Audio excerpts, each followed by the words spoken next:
ang mga kwento ng pag-ibig, kwento ng buhay at kwento ng pag-asa dito sa Barangay Love Stories. Love Stories.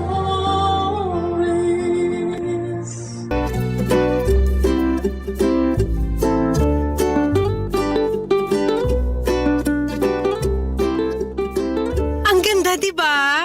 Nung model o nung wedding gown? Yung gown, ano ka ba? Linawin mo, pareho naman kasing maganda. Sa tingin mo bagay sa akin? Yung model o yung gown? Ito naman nakakainis na. Ano bang meron sa gown na yan? Nag-propose na sa'yo si Ricky, no? Ano? Nag-propose si Ricky? Si nanay naman nakakagulat. Biglang pumapasok sa eksena. Ano tong narinig ko na nag-propose na si Ricky? Kailan? Bakit? Baka bakit ka naman dyan, Nay? Parang katakataka naman na may lalaki magpo-propose sa akin. So nag-propose na nga sa'yo si Ricky? Saan? Kailan? Bakit? Isa ka pa. Hindi pa siya nagpo-propose. Eh bakit tumitingin ka na ng wedding gown kung hindi pa naman pala siya nagpo-propose? Window shopping? Oo nga. Bakit ka tumitingin ng wedding gown? Naka-sale ba ngayon kaya kailangan magmadali? Walang sale. Nakaramdam lang ako ng lukso ng dugo no makita ko tong wedding gown online. Lukso ng dugo! Anak mo ba yung wedding gown na yan? Si nanay naman eh. Gets nyo na yun. Unang kita ko pa lang sa gown na to, alam kong siya na. Hindi ko na to papakawalan pa. Dahil ang wedding gown na ganito minsan lang darating sa newsfeed mo. So bibilin mo na? Ipapabili ko kay Ricky. Hindi pa nga nagpo-propose sa'yo si Ricky, tapos pabibilhin mo na agad siya ng gown?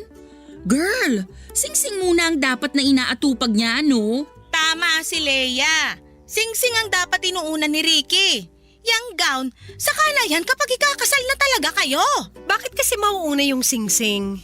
Bakit hindi pwedeng wedding gown muna? Eh yun nga ang mas nakikita sa mismong kasal kaysa sa sing-sing. Yun ang makikita ng mga bisita.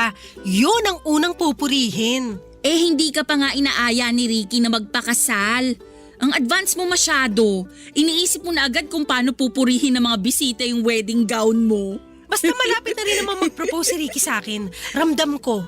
Dahil na naman ba yan sa lukso ng dugo? Kanina pa lumulokso yung dugo ko sa'yo, Jean. Nakaka-high blood ka, ha? Bakit ba ayaw niyong magtiwala na magpo-propose sa akin si Ricky? Bakit ayaw niyong maniwala na may susuot ko rin tong gown na to? Ang hirap kasing pangunahan si Ricky. Ganito na lang. Abangan mo muna ang proposal bago ka ma-obsess dyan sa wedding gown na yan. Basta. Ipapabili ko tong gown na to kay Ricky. Sure na ako rito. Ito talaga ang gusto ko. Masyado kang maligalig ngayon. Sa mga susunod na araw, linggo o buwan, baka makahanap ka pa ng mas magugustuhan mong gown. Hindi na, Nay. Ito na talaga yung gusto kong gown. Wala na makakapagpabago sa isip ko. May message ko na yung nagbebenta nitong gown. Pinapareserve ko na. Wow! Ang lakas ng pananalig mo kay Ricky na aayain ka talaga niyang magpakasal, ha? Magkano ba yung gown na napupusuan mo, ha? 75,000 pesos. Tax-free. 75,000? Tax-free? Pwede na yung panghanda, Makakain mo ba yung gown, Jean? Bakit pa ang kontrabida nyo today? Sulit naman ng 75k sa ganda ng gown na to, Isang beses mo lang namang magagamit yung gown na yan. Sayang ang 75k! Unless gagamitin mo tuwing Sabado para mamalengke.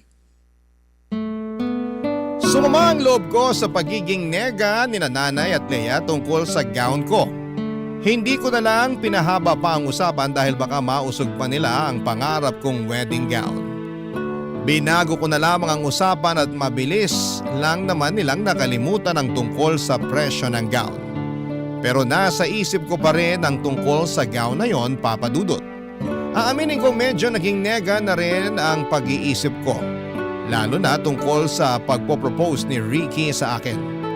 Paano nga ba kung hindi mag-propose si Ricky? Noong gabing yun ay panay ang bantay ko online para sa wedding gown na yon. Natatakot ako na baka may mag-mine o kahit nga yung magtanong lang ng presyo ng gown ay kinakabahan ako. Baka maunahan ako. Nape-pressure tuloy ako kung paano at kailan magpo-propose si Ricky para ma-reserve ko na yung gown. Kaya naman gumawa na ako ng paraan para mapabilis ang proseso ng lahat, Papa Dudut. Inaya ko mag-dinner si Ricky pagkatapos ng mga trabaho namin. Walang hiya-hiya na sinabi ko sa kanya na may gusto akong wedding gown. Doon pa lang ay nakita ko na pinagpawisan na siya. Kinabahan ako sa pwedeng maging sagot niya pero pinagpatuloy ko ang mga gusto ko pang sabihin. Sinabi ko sa kanya na agahan na niyang mag-propose kasi baka mabili na yung pangarap kong wedding gown. Pinakita ko yun sa kanya pati na rin yung message ko sa wedding shop na yon. Nakailang beses siyang nasamid kahit wala naman siyang kinakain o iniinom. Pinagpatuloy ko pa rin ang pagkukumbinse sa kanya. Nakipagkasundo ako na kahit wag na niyang bonggahan ang engagement ring na bibilhin niya. Okay na nga ako kahit stainless steel lang basta ilaan na lang niya ang pera para sa wedding gown. Hindi ko tinanggal ang pagkakangiti ko kay Ricky. Pero kabaliktaran naman yon sa kanya. Hindi siya makatingin sa akin ni makangiti ay hindi rin niya magawa. At nang gabing yon ay hinawakan niya ang kamay ko para makipag-break sa akin. Papa Dudut.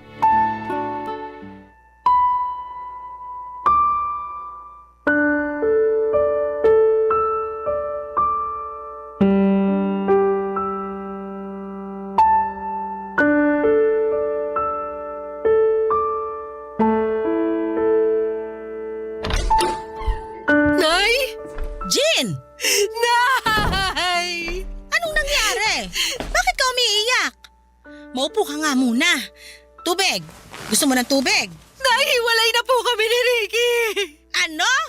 Parang biglaan naman yata. Kasi binigla ko rin naman siya.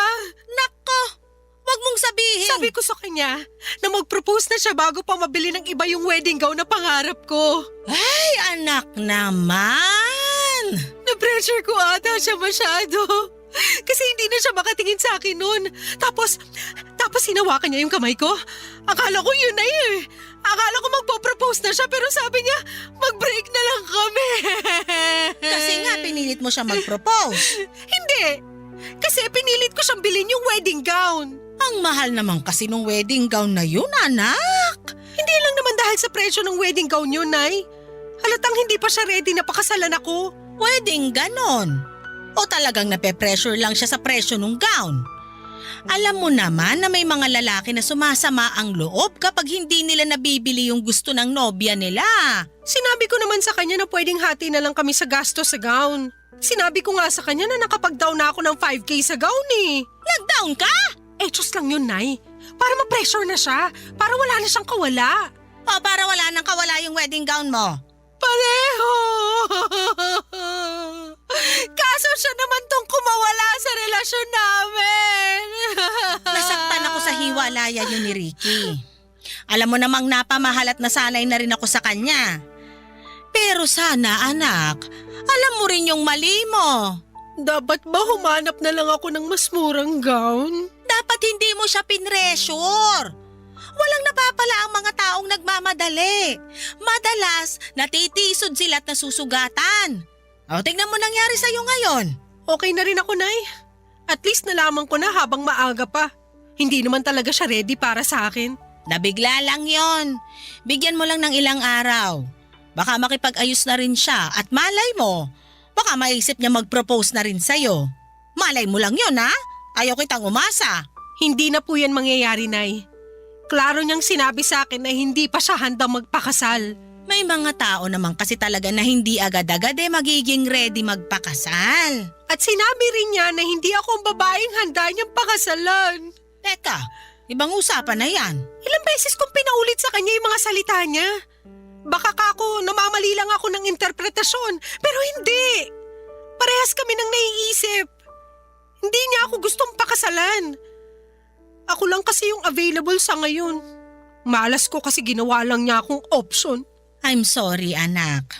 Akala ko naman totoo na yung pagmamahal niya sa'yo. Akala ko rin, Nay eh. Akala ko rin. Nay, may 5K ka ba dyan? Para saan? Ipi-PM ko na yung siya para makapag-down na ako sa wedding gown ko. Kahit wala si Ricky, bibiling ko pa rin yung pangarap kong gown. Anak, masyadong mataas ang emosyon mo ngayon. Palipasin mo muna. Nadadala ka lang ng lungkot mo. Pingin na ng 5K, Nay. Please. Saka na kita bibigyan kapag may lalaki nang nag-propose sa'yo. Nasaktan ako sa huling sinabi ni Nanay, Papa Dudut. Alam kong napikon na rin siya dahil sa mga iniisip ko. Bakit nga naman ako bibili ng wedding gown kakagaling ko lamang sa hiwalayan. Hindi ba dapat ang una kong inaatupag ay magpaganda, magpagupit at mag-reband. Bumili ng mga sexy na damit at kumain ng matatamis na tsokolate. Yun naman ang proseso sa hiwalayan, hindi ba? Pero bakit gusto kong dumiretso agad sa wedding gown? Tama nga siguro si Nanay, baka masyado ko lang pinapairal ang emosyon ko. Nagpa-deliver na lamang kami ng chicken wings at ice cream. Sabay naming nilantakan yon habang binabash si Ricky. Kahit papaano ay gumaan naman ang loob ko sa mga kapintasan na napansin namin sa kanya, Papa Dudut. Pero hindi ko pa rin matanggal sa puso ko ang pagmamahal ko para sa kanya. Halos 3 taon din kaming magkarelasyon. Akala ko ay siya na. Payapa ang loob ko sa kanya. Marami kaming pinagkakasundo ang dalawa. Bibihira kaming mag-away. Mature kaming pareho at hindi ako tinutoyo mula noong siya ang nakarelasyon ko. Kaya ganoon ako kakampante na okay kaming dalawa, Papa Dudut. Hindi kasi kami naging toxic sa isa't isa. Pero nagkabukingan sa totoong intensyon niya sa akin nang mapadaanan ko ang topic tungkol sa pagpapakasal. Doon pala lalabas ang katotohanan. Hindi naman niya ako ganun kamahal para idala sa altar. Ang sakit noon na mapakinggan sa isang lalaki. Lalo na sa isang katulad kong lagpas na sa kalendaryo ang edad. Gusto ko na rin namang maikasal pero bakit parang pinagkakait pa yon lalo sa akin. Hindi na muling nagparamdam pa sa akin si Ricky. Blinak na rin niya ako at ang mga mutual friends namin sa Facebook. Para siguro ay wala na kaming maging koneksyon sa isa't isa. Nasaktan ako roon dahil parang tinapon niya lamang ang ilang taon naming pinagsamahan. Pero ano pang magagawa ko kung hindi naman kami parehas ng nararamdaman ng mga panahong yon, Papa Dudut. Barangay Love Stories. Barangay Love Stories. Papa Dudut, sa pagdaan ng mga araw matapos ang hiwalayan namin ni Ricky, wala akong ibang ginawa kundi ang sisihin ang sarili ko sa mga desisyon ko sa buhay. Lalo na sa mga lalaking pinili kong mahalin. Tulad ng iba na kagagaling lamang sa hiwalayan ay hinayaan ko lamang ang sarili kong malugmok sa lungkot at sakit. Hindi ako lumalabas ng bahay at madalas lamang akong nakakulong sa kwarto kapag wala akong trabaho.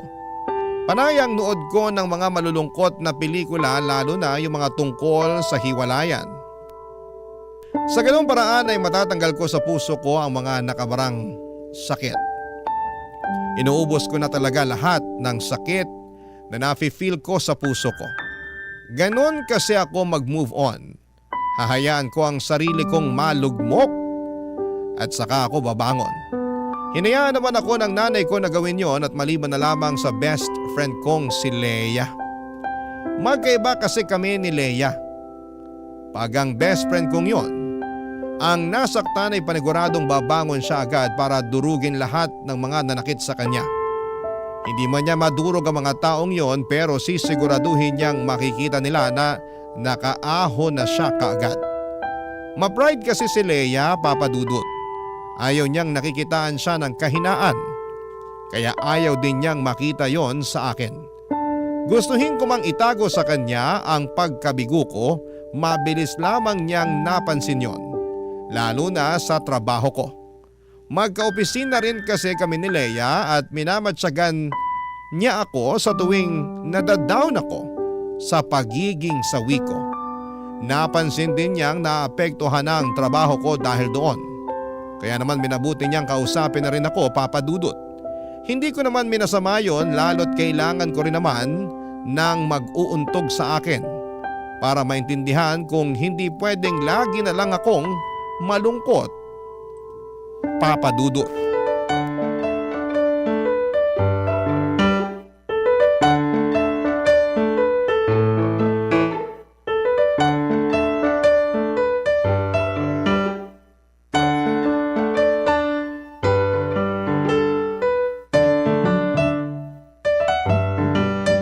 Uy, bakla ka. Bakit?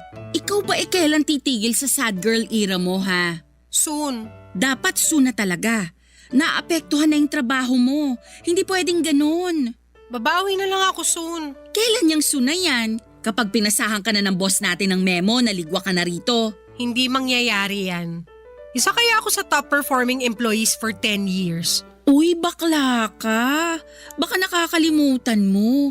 Madaling makalimutan ng 10 achievements mo sa isang pagkakamali mo lang. Kaya umayos ka dyan. Ano bang magagawa ko sa hindi nga ako makapag-function ng maayos? Masakit nga eh. Masakit! Hindi rason yan. Kahit masakit, umayos ka. Hindi hihinto ang mundo dahil lang nasaktan ka. Mag-adjust ka, no? Aba, ilang adjustments pa ba ang gagawin ko sa mundong to? Ako na lang lagi nag-a-adjust eh. Sa akin na lang lagi binabagsak yung sakit. Marami pa namang ibang tao, bakit parang ako lang ang available na sumalo? Lahat tayo may kanya-kanyang pinagdadaanan, Jean. Hindi lang ikaw. Magaling lang magdala yung iba. Eh di sorry na kung hindi ako magaling magdala ng pinagdadaanan ko. Ay, alam kong hindi madali ang pinagdadaanan mo. Minahal mo eh. Kaya lang… Para akong tangang umasa. Nasayang lang ang lahat ng pinost ko sa Facebook tuwing monthsary at anniversary namin. Mauuwi rin pala ako sa pagde-delete at pag-only me. Sabi naman kasi sa'yo na low-key lang dapat kayo sa Facebook eh. Hindi ko naman sinasabi na pakasalan na niya ako agad. Pero pressure mo siya na bilhin yung wedding gown mo. Kasalanan ko ba kung dahil doon ay na-pressure siya? Pinatunayan niya lang sa akin na hindi niya ako gustong pakasalan. At mabuti nang nalaman mo agad. Ngayon, makaka-move forward ka na. Mas malawak na ngayon ang space sa buhay mo para makapasok yung tamang lalaki para sa'yo. Alam mo, kahit matino yung advice mo, hindi ko pa rin yan iintindihin. Broken ako eh. Ang iintindihin ko lang yung galit ko kay Ricky. Sinayang niya ang ilang taon ko. Sana hindi na lang niya ako niligawan at nilandi. Paano kung nakasalubong ko na pala yung the one para sa akin? Kaya lang taken na ako kaya hindi ko siya napansin. Kahit habang buhay mo pa siyang sisihin, wala ring mangyayari. Wala na tayong ibang dapat gawin kundi umusad. Alam ko na. Ang alin? Pautangin mo ako ng 5K. 5K? Uy, hindi porket broken ka, uutang ka na ha? Dali na. Gusto mo akong makamove on agad, di ba? Pang travel mo? Down payment ko sa pangarap kong wedding gown. At paano makakatulong sa iyo ang gown na yon para makamove on ka? Hindi ba mas lalo ka lang mahihirapan? Kasi may paalala sa'yo na single ka pero bumili ka na ng wedding gown? Paraan ko to ng pagmamanifest. Kapag nakita ng langit na pursigido ako maikasal, mapipilitan tong ibigay na sa akin si the one. Gets mo? At wedding gown ang solusyon sa manifestation na yan?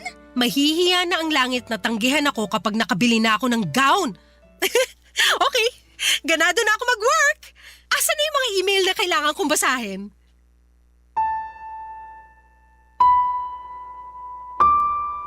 Napapailing na lamang si Leia sa naisip kong gawin, Papa Dudut, pero dahil nakita niyang bumalik ang sigla ko sa pagtatrabaho, nag-bank transfer na siya ng 5K para sa down payment ng wedding gown ko.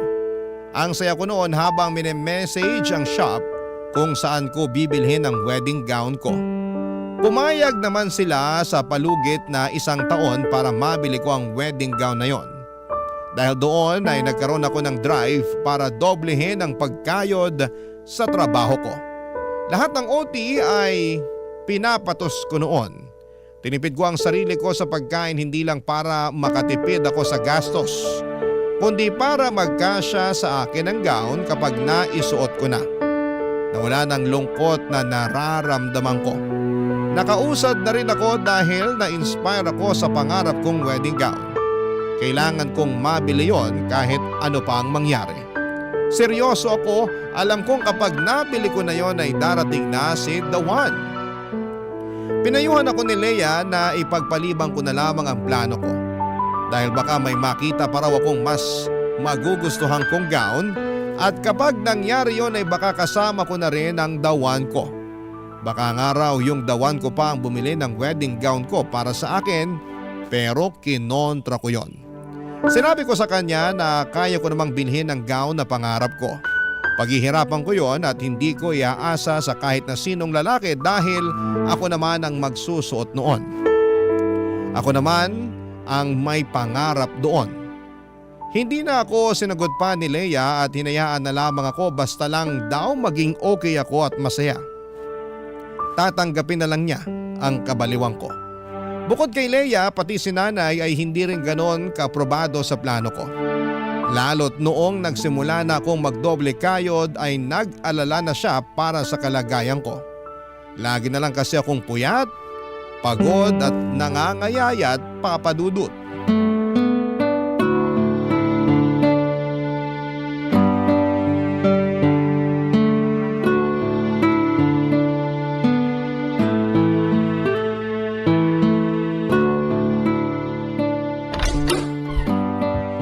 Nay, bakit gising pa kayo? Hinintay kita na makauwi. Sabi ko naman sa inyo na malilate ako ng uwi. Kaya sana hindi na kayo naghintay sa akin, napuyat patuloy kayo. Nag-aalala ako sa'yo malamang. Halika, ilapag mo na yung bag mo dyan at tabihan mo ako dito sa sopa. Mag-usap tayo. Okay po. Ikaw naman. Hindi ka man lang nag-reply sa mga text ko sa'yo kanina. Nasa locker ko po kasi yung cellphone ko para hindi ako madistract sa trabaho ko. Marami kasi akong kailangang tapusin eh. Gaano pa ba karami ang trabahong kailangan mong tapusin? Naapektuhan na kalusugan mo dahil sa kakatrabaho mo ng walang tigil. Magpahinga ka rin. Kahit day off mo pumapasok ka. Mas malaki kasi ang bayad kapag pumasok ako sa rest day ko, Nay. Mas malaki rin ang bayad mo pag pina-ospital ka dahil hindi ka nagpapahinga. Nakakapagpahinga naman po ko, Nay. OA nito. Anong nakakapagpahinga? Nalaman ko kay Leia na kahit lunch break mo nagtatrabaho ka. Parang po matapos na agad yung mga trabaho ko. O baka gusto mong matapos na agad ang buhay mo. Sinanay talaga. Hindi pa matatapos ang buhay ko kasi ikakasal pa ako. Ano ba yung sikat na sinasabi ng mga kabataan ngayon? Delula? Delule ba yun?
Delulu po.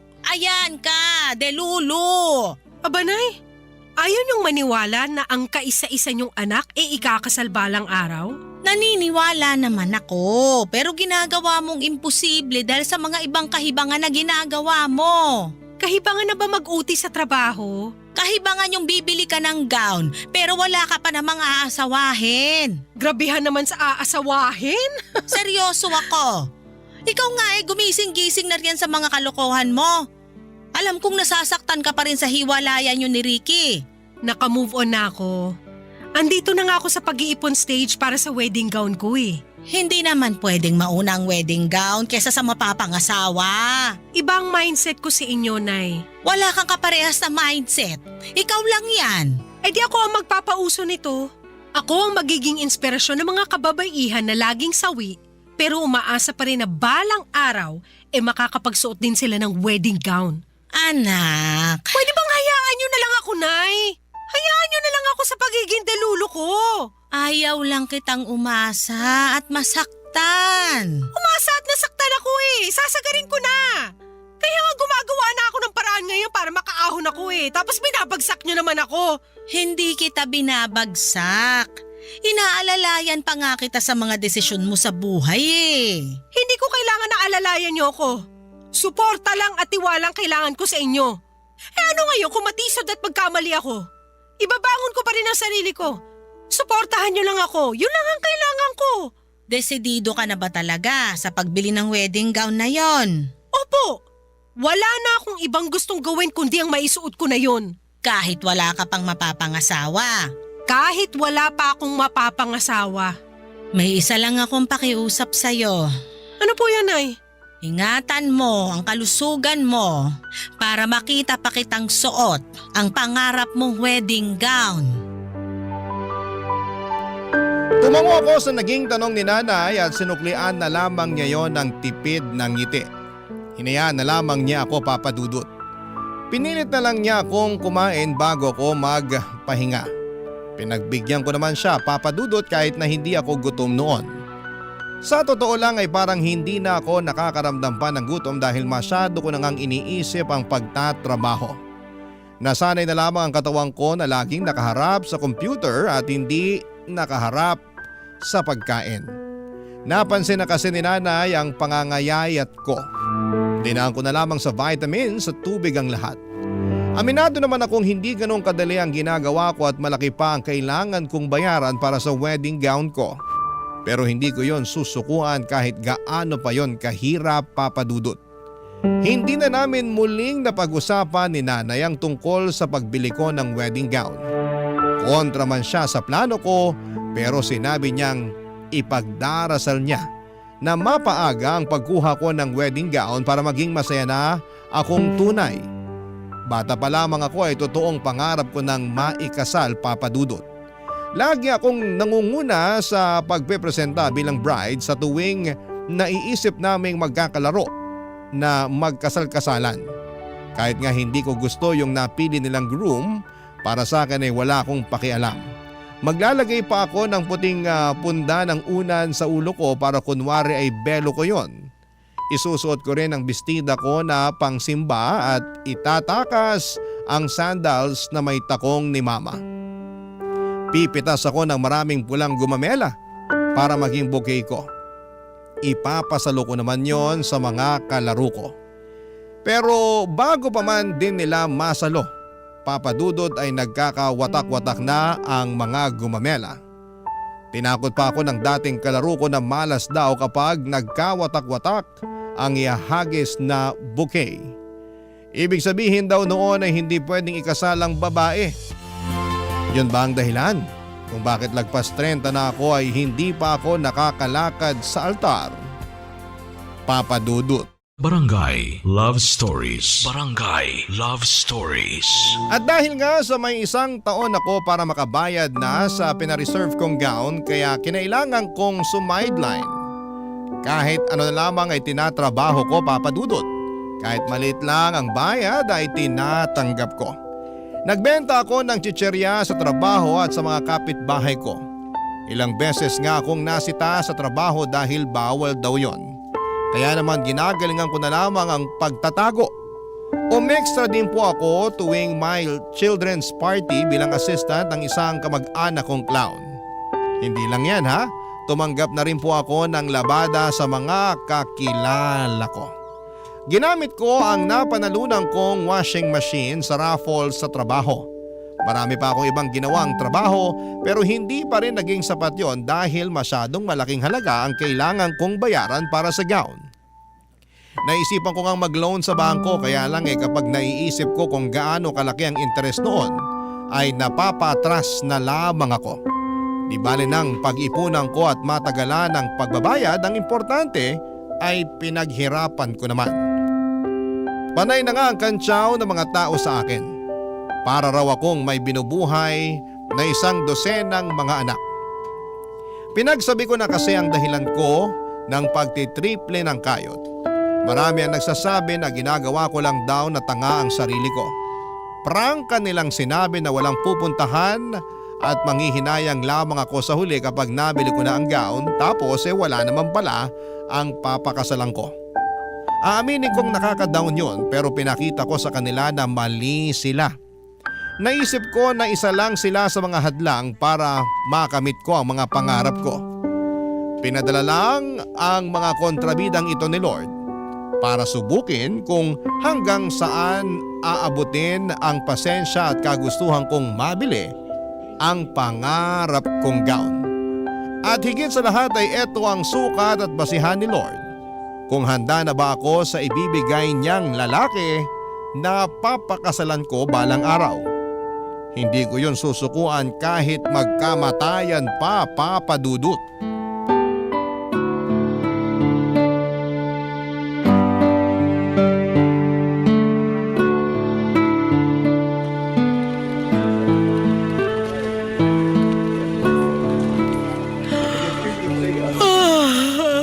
O ano, inaantok ka na.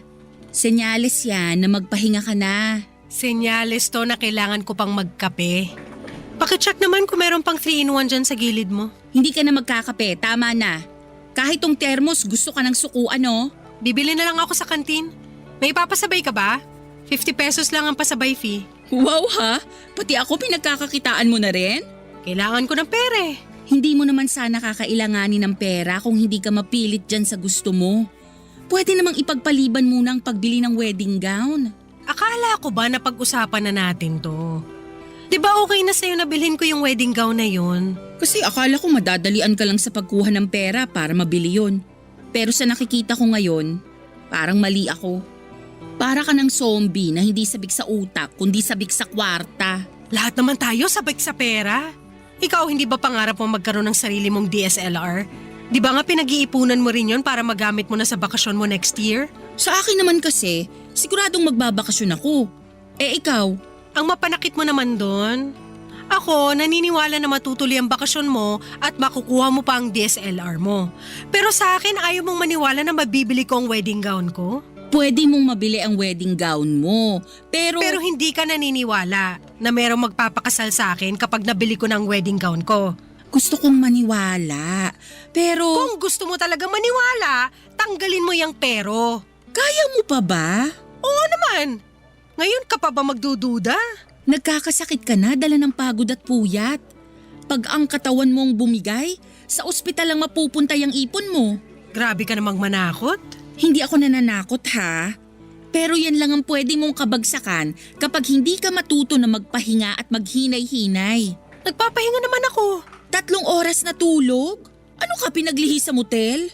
Nagsumbong na naman ba sa'yo si nanay? Nag-aalala lang sa'yo ang nanay mo. Hindi na niya alam ang gagawin niya kaya nagsabi na sa akin. Ang tigas din kasi ng ulo mo. Hindi matigas ang ulo ko. Pursigido lang talaga ako sa pangarap ko. Pangarap mo na pwede namang isang tabi muna. Hindi naman urgent. Hindi dapat iniisang tabi ang pangarap. Kasi kapag iginilid mo yan, may makakahanap na iba. Paano kapag naisipan ko ng balikan? Pero may nakadampot na pala. Paano ko? Paano ka? Baka para ka sa ibang pangarap. Kasi kung para sa'yo yon, gagawa ng paraan ng Diyos na ireserba yun sa'yo. Pero hindi ganun ang kalakaran sa wedding shop na gumawa sa wedding gown ko. Kung hindi ako magmamadali na bilhin yon, siguradong may ibang babae na hahablot nun. Lagi ka talagang may panlaban sa pangungontra ko. Ipinaglalaban ko lang ang pangarap ko. Ay, bibili ka pa ba ng kape sa kantin? Bakit magpapasabay ka ba? Pabili na lang ako ng tissue. Oh, etong 500 pesos. Wala ka bang barya? 15 lang isang rolyo ng tissue eh. Susungitan na naman ako ng tindera sa kantin nito. Keep the change na. Hoy! Bakla? Seryoso ba? Gusto kong makatulong sa pangarap mo. Ayan ha, bayad na ako sa pasabay fee. Ngumiti sa akin si Leia habang nangingilid ang mga luha ko sa mata. Hindi ako makapaniwala na pwede pa rin pala akong pakitaan ng suporta ni Leia kahit na ilang beses na niya akong kinontra. Nagmadali na akong pumunta sa kantin para bumili ng kape at tissue. Pagkabalik ko ay nakipagkwentuhan sa akin si Leia at hindi tungkol sa wedding gown kundi sa ibang sideline ko. Lalo na yung pagiging assistant ko sa isang clown. Pinagtawanan na lamang naming pareho yon dahil puro ako kapalpakan. Gumaan kahit papaano ang loob ko habang pinag-uusapan namin ni Leia ang mga sideline ko. Sinabi niya sa akin sa dulo ng usapan na isasama niya ako sa mga novena nila ng lola niya para mapabilis daw ang pagsagot ni Lord sa kahilingan ko. Sapat nang marinig ko yon mula sa best friend ko. Sapat na sa akin ang dasal para makayanan ko pang ilaban ang pangarap ko.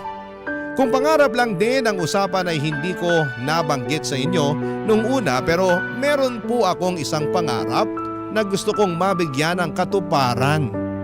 Yon ay ang pangarap ni nanay na makita akong ikasal. Hindi na niya marahil matandaan pero noong bata pa lamang ako ay napag-usapan nila ng lola ko na gusto niyang maabutan ng araw na makapagsusuot ako ng wedding gown at makakalakad sa altar. Sa ganung paraan daw ay mapapayapa ang kanyang kalooban dahil meron ng isang lalaki na mag-aalaga at magbibigay ng lahat ng pangangailangan ko. Para nga akong kinurot sa puso nang idagdag ni nanay na kapag nangyari yon ay handa na siyang sumunod sa tatay ko sa kabilang buhay dahil hindi na niya kakailanganin pang problemahin kung sino ang magmamahal sa akin. Hindi ko yon binanggit kailanman kay nanay, siguro'y nakalimutan na rin niya yon. Pero kahit kailan ay natatandaan ko yon, Papa Dudut.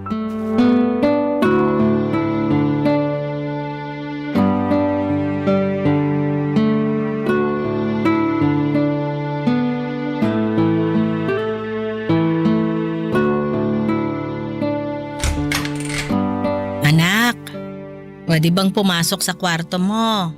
Sige lang, Nay. Kanina pa nagsisimula ang balita sa TV. Ayaw mo ba akong samahang manood? Pass muna ngayong gabi. Hindi pa ako tapos mag-budget eh. Gabi-gabi ka na lang nagbabudget ah. Ilang gabi ka nang hindi updated sa mga showbiz happening. Ipahinga mo muna ang utak mo sa pera. Halika muna ron sa sala.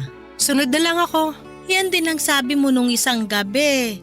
Pero natapos na yung balita, hindi ka pa rin sumunod. Importante kasi to, Nay. Medyo nalihis ng konti yung ipon ko eh. Kailangan ko idiretso ulit. Akala ko ba nasusunod mo ng maayos yung budget mo? Nalihis nga po kasi nung nagkasakit ako. Napabili tuloy ako ng maraming tissue, salabat, mga gamot para sa ubod sipon. Tapos niresetahan pa ako ng doktor ko ng vitamins para sa dugo. Yan naman kasi ang sinasabi ko sa'yo, di ba? Hindi ka kasi marunong magpahinga. Imbis na hindi nalihis ang ipon mo, ayan tuloy, napunta lang sa gamot. Pasalamat pa rin po ako na hindi ako na ospital. Gamot lang sapat na. Natawa ka pa.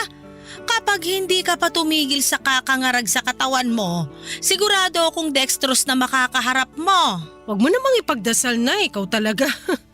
Hey, paano na yan? Kaya ko itong ayusin, Nay. Kalma ka lang dyan.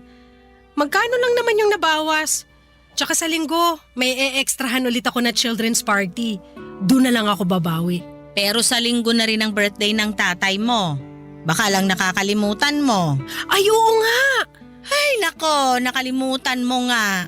Kung nasaan man ang tatay mo ngayon, nagtatampo na siya sa'yo. Ganito na lang, Nay. Ikakain ko na lang siya ng cake sa birthday party.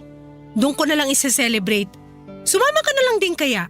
At least makakatipid tayo kapag nakigamit tayo ng birthday party ng iba. Kung ano-ano naiisip mo. Maiintindihan naman ni tatay kung hindi tayo makakapag-celebrate ng birthday niya sa linggo. Isang birthday lang naman yun. Yearly naman ay nakakapag-celebrate tayo. Maliban ngayong taon. Maiintindihan ako ni tatay. Alam niya na may pangarap ako na gustong matupad. Alam niya kung bakit ko kailangan gawin to. Ay, alam mo ba, nung magnobyo at nobya pa lang kami ng tatay mo, pinangako niya sa akin na bibilan niya ako ng napakagandang singsing. Yung singsing daw na pang prinsesa. Hindi ko po alam yung kwento na yan Ewan ko ba, dahil sa tagal na rin siguro kaya nakalimutan ko na. Naalala ko lang bigla dahil sa pagiging porsigido mo na mabili yung pangarap mong wedding gown.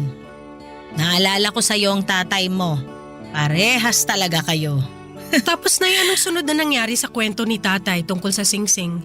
Mula nung nakita niya yung singsing na narimata sa sanlaan, kung ano-anong trabaho na ang pinasok niya. May kamahalang kasi yung singsing.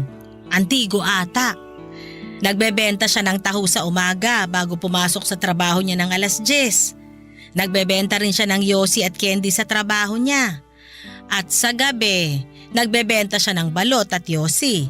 Tuwing day off niya, sinasamahan ko siyang magbantay ng mga itik ng tsuhin niya. Ilang buwan niyang ginawa yon. At nabili niya yung singsing? Hindi. Sayang naman po ang effort ni tatay. May nakabili na kasi nung singsing. Naunahan siya. Yan ang sinasabi ko Kaya kailangan magmadali. Kapag gusto, gumawa agad ng paraan. Gumawa naman ng paraan ng tatay mo. Kaya lang, baka hindi para sa akin yung singsing na yon. Pero pangarap ni tatay na mabili yun para sa'yo. Oo, pero alam mo ba, makalipas ang ilang buwan, nakakita kami ng singsing na pareho naming nagustuhan. Hindi pang prinsesa tulad ng una niyang plano. Pero nagustuhan ko yon at bumagay sa mga payat na daliri ko. At binili na po ni tatay yon. Nabili pa niya sa mas murang halaga. Ay, at doon na...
rin niya ako inayang magpakasal.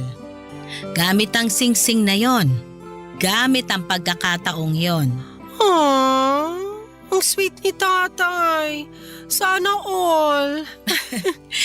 Minsan talaga, hindi bibigay ng Diyos ang plano natin dahil meron siyang hinandang mas magandang plano para sa atin. Parang alam ko na kung saan papunta tong usapan. Na ayaw ni Lord yung plano ko na bilhin yung wedding gown, tama ba? Hindi ko alam ang plano ng Diyos. Siya lang ang nakakaalam nun. Ang alam ko lang ay ang plano mo. At susuportahan pa rin kita sa plano na yan. Bahala na kung saan ka makarating pagkatapos niyan. Salamat, Nay. Kaya, binibigay ko na sa'yo ang singsing na binili ng tatay mo para sa akin. Ang engagement ring ko. Ibenta mo to, anak. Makakadagdag din ito sa ipang bibili mo sa pangarap mong wedding gown. Kunin mo na. Pero Nay, bigay sa'yo ni tatay to. Pangarap niya to noon. Natupad naman na ang pangarap naming pareho ng tatay mo. Ang ikasal gamit ang singsing na yan. Ayos na ako ron. Sigurado rin akong ayos na ang tatay mo sa naging kwento namin noon. Kaya ipapasa ko na sa iyo ang singsing na to para magamit mo naman sa pangarap mo. Inabot sa akin ni nanay ang engagement ring niya na binili ni tatay. Pilit ko yung binabalik sa kanya pero nagpumilit si nanay na ibenta ko o isangla para may pandagdag ko na pangbili para sa wedding gown ko.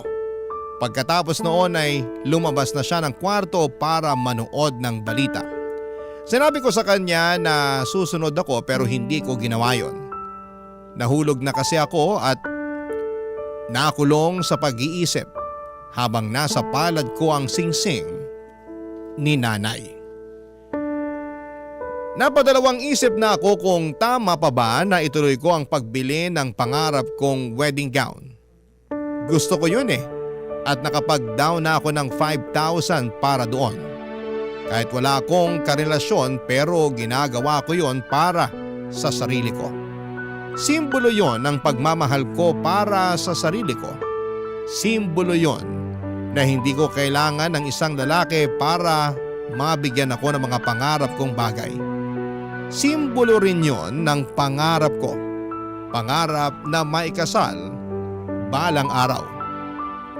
Kaya lang naisipan ko rin ang kwento ni nanay at tatay. Umikot yon buong magdamag sa isipan ko. Paano nga kaya kung merong mas magandang plano si Lord para sa akin? Tulad ng ginawa niya para sa mga magulang ko. Paano kung talagang gustong sirain ni Lord ang naplano ko dahil alam niyang merong mas makakabuting plano na hinanda na niya para sa akin? Hindi ba para sa akin ang wedding gown na yon? Meron pa ba akong ibang wedding gown na mabibili?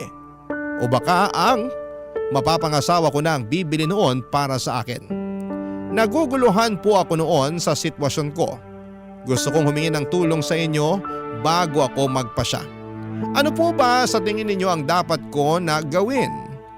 Umaasa akong makakatulong ang lahat ng tagapakinig ng nangungunang programa ng Barangay LS na Barangay Love Story sa problema ko.